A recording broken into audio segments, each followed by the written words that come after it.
1940 ប្រទេសបារាំងបានទទួលបរាជ័យដោយវាលោករបស់អាល្លឺម៉ង់នាំឲ្យមានការបង្កើតរដ្ឋាភិបាលតូចៗដែលគ្រប់គ្រងដោយអាល្លឺម៉ង់វិធីភាគខាងត្បូងប្រទេសបារាំងនៅតំបន់អាស៊ីប្រទេសជប៉ុនបានគ្រប់គ្រងអាល្លឺម៉ង់និងមានបំណងក្នុងការប្រែក្លាយសង្គ្រាមនេះដើម្បីបណ្ដេញពួកអាណានិគមអឺរ៉ុបឲ្យចេញពីអាស៊ីជប៉ុនធ្វើសង្គ្រាមដើម្បីគ្រប់គ្រងនៅតំបន់អាស៊ីអាគ្នេយ៍ស្ទើរតែទាំងមូលក្នុងនោះមានប្រទេសភូមាម៉ាឡេស៊ីសិង្ហបុរីនិងឥណ្ឌូនេស៊ីហើយពួកគេបានកាន់កាប់អាស៊ីអាគ្នេយ៍ទាំងមូលប្រហែលខែធ្នូឆ្នាំ1941ដល់ខែមេសាឆ្នាំ1945នេះជាលើក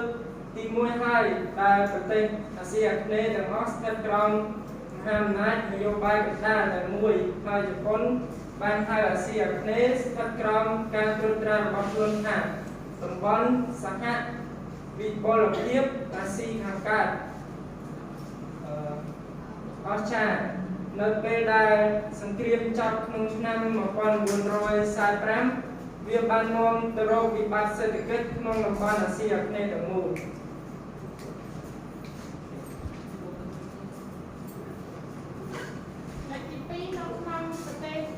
ឥណ្ឌូនេស៊ីមានព្រឹត្តិការណ៍អ្វីខ្លះកើតឡើងនៅក្នុងសម័យសង្គ្រាមលោកលើកទី2មានដូចជាមុនការមកដល់ពួកជប៉ុននៅពេលដែលពួកគេជាអ្នកជានិយមបានជឿជាក់ថាការគ្រប់គ្រងរបស់កូឡុងត្រូវបានបញ្ចប់ពួកគេបានធ្វើបដិវត្តន៍មួយប្រឆាំងនឹងក្រុមអ្នកដឹកនាំចាស់ដែលជាអ្នកគ្រប់គ្រងរបស់កូឡុងពួកជប៉ុនបានបញ្ឈប់នៅបដិវត្តន៍នេះដោយសារតែពួកគេត្រូវការអ្នកដឹកនាំរដ្ឋបាលឥណ្ឌូនេស៊ីដែលមានបទពិសោធន៍នៅថ្ងៃទី17ខែសីហាឆ្នាំ1945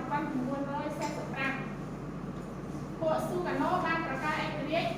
គឺ2ថ្ងៃក្រោយពេលដែលជប៉ុនយកគ្រងចក្រហត្ថលេខាចាត់តាំងសង្គ្រាមលោកលើកទី2ជាប្រកាសការប្រកាសឯករាជ្យនៅក្នុងឆ្នាំ1945គឺធ្វើឡើងមុនពេលដែលកងទ័ពកូឡុងនិងសម្ព័ន្ធមិត្តវិលមកឥណ្ឌូនេស៊ីវិញកូឡុងក៏ដូចជាបារាំងនិងឥណ្ឌូចិនដែររំពឹងក្នុងការវិលត្រឡប់មកវិញរបស់អាណាព្យាបាលចាស់របស់ពួកគេ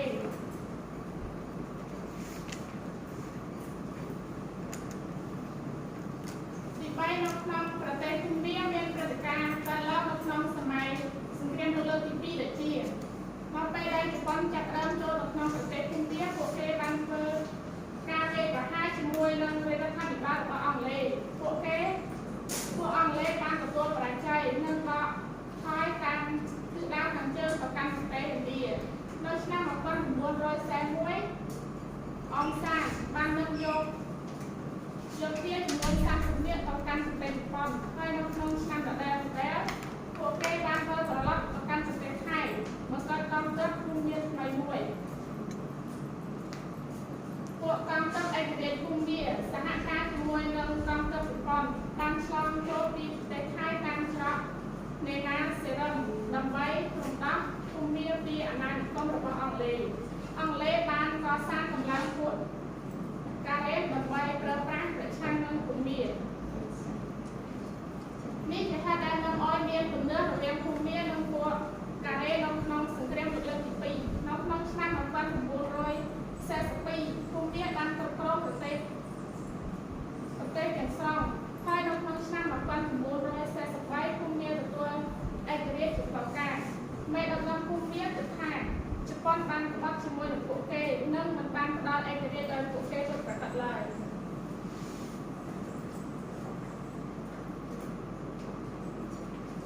ព្រឹត្តិការណ៍សំខាន់នៅកម្ពុជាក្នុងអំឡុងសង្គ្រាមលោកលើកទី2ឆ្នាំ1949និងឆ្នាំ1945កម្ពុជាកាលនោះជាអាណានិគមបារាំងបានឆ្លងកាត់ព្រឹត្តិការណ៍សំខាន់ដូចខាងក្រោមសង្គ្រាមបារាំងថៃបានឈ្លានពានខេត្តភាគខាងលិចរបស់ប្រទេសកម្ពុជាដោយមានការសម្រួលពីជប៉ុនបារាំងត្រូវបានបង្ខំឲ្យប្រគល់ប្រទេស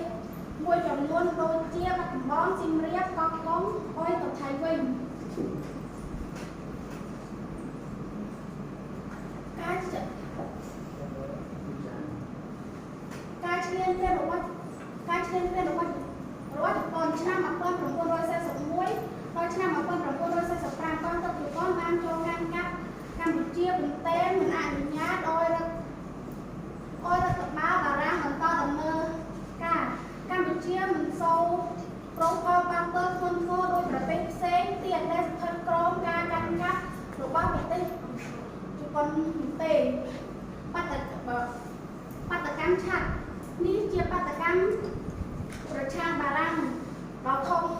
นมปัง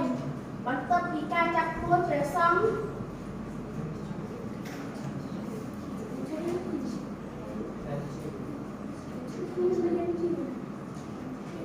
แทงจิวได้ตรงบ้านโจท้าเจี๊ยไปสเลียมประช่างบารังไปสนาประช่างบารังการประกาศเอกเรียกแล้วตนโตโดยจุดปนเอาไปสังเกตจิตจับจุดปนบานเพื่อรับประหารจนเรียกบารังเคยบานตะสังเกตโอ้ยเคยบานตะสังเกตเลยเปรียบบ้านโรดำใจหันลูกอ้อยประกาศเอกเรียกกัมพูชีลูกซึ่งmột thành có bán khai chia để dụ ra bình trai ca tờ lọc rồi bắt được tệ bà răn cái việc đi miên rồi dễ phê khai mà mình tập pi chỗ con mang trong chai bà răn ban tờ lọc một cam chia bên hơi lô xương một thanh tờ bán chặt luôn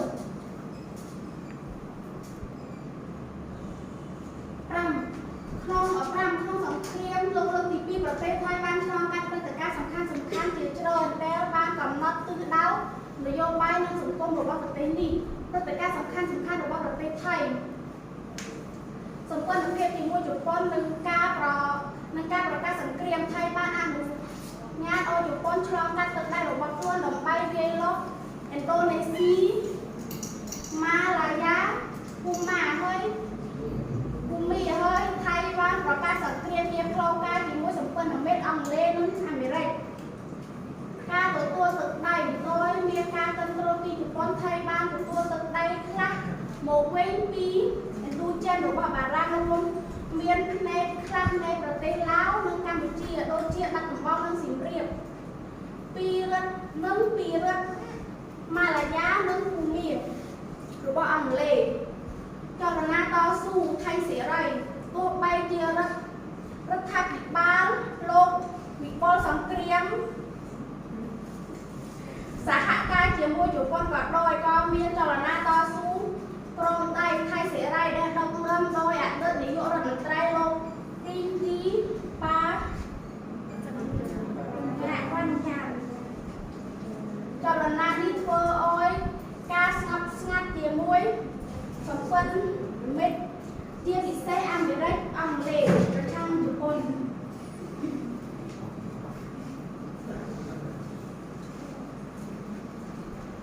การรัฐบิบาลการบัญญัติสังเกตเราทำมาเป็นระบบโดยใช้สมควรจุดปนมันจังสังเกตเฮ้ยโลวิบอลมันเลนปีรัฐบิบาลเรื่องรัฐบิบาลสิเวอร์ทำไมบ้านของเกิดเลยรัฐบิบาลทำไมไทยรัฐบิบาลไทยทำไมบ้านจะเริ่มของเกิดนึกตะเกียบเชื่อมประเทศอังกฤษในอเมริกาตรงหน้าแบบหลังเลย